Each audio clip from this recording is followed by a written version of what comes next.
প্রিয় ভাইয়েরা আমার, জামায়াত ইসলামের কেন্দ্রীয় 11 জন নেতৃবৃন্দ শাহাদাত বরণ করেছেন, হাসি মুখে ফাঁসির রশি গলায় নিয়েছেন।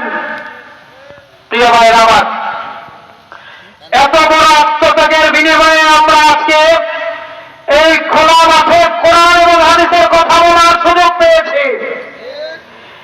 এর পরিসমাপ্তি হবে বাংলার জমিনে ইসলাম বিজয় করার মাধ্যমে ইনশাআল্লাহ। প্রিয় ভাইয়েরা আমার, আমি আপনাদেরকে আহ্বান জানাই, ধন্যবাদ জানাই। সন্ধ্যা রাত থেকে আপনারা সিরাতের উপরে আলোচনা করছেন।